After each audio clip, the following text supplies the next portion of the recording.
Parang kung yung Social Equality Bill ay tao, siya ay nagtatrabaho na ngayon. Most probably sa BPO, no?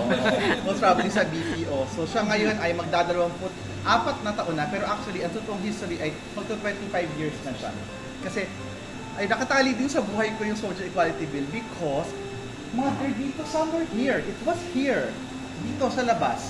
Sa labas nito, unang binuo yung first version ng Anti-Discrimination Bill noong 1999. Diyan, natatandaan ko, right outside, diyan lang. So nagpulong yung mga bakla at mga lesbiana with the broader community at pinrame yung unang Anti-Discrimination Bill. That was 1999. And then, nung nabuo na siya, inilapit sa akbayan.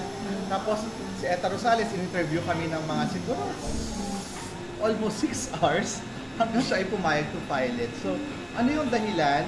Ang dahilan, I only have one word in mind, hate. Hate.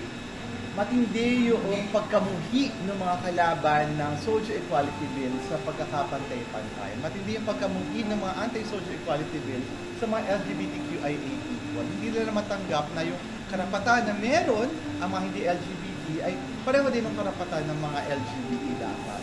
Parang sinasabi na nila na deserve nyo maranasan yung discrimination, deserve nyo maranasan yung violence, deserve nyo maranasan na hindi matanggap sa trabaho dahil bakla ka, lesbiana ka, or transgender. So hate. Ang nakakalungkot lang, yung mga tao na may matinding puot sa kanilang puso, na-elect sila pa ulit-ulit. And they occupy positions of power both in colleagues ko sa House at saka even in the Senate. So, yun yung dahilan. Pero sabi ko nga ganun, we could learn from the reproductive health law kasi kung 25 years old ang Social Equality Bill, yung reproductive health law, nagdibu siya nung pumasa, 18 years old. No? So, hopefully, ako naman sana umabot ng 30. No? Sana pumasa na siya in the next, this year or in the next year. Sa lower house, nasa third reading na kami.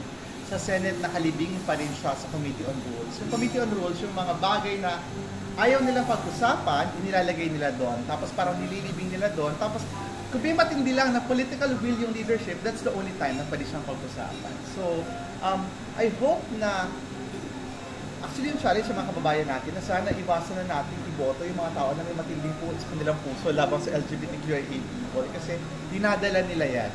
At sabi ko, wala bang kapamilyang bakla, lesbian, transgender itong mga to? Wala ba silang barkadang LGBT nung sila ay mga bagets pa? Pero yun, nakakalungkot. Pero hindi ko mapasa yung Social Equality Bill. Yan yung sitwasyon ng ating bansa pagdating sa pagtanggap sa pagkakapantay-pantay.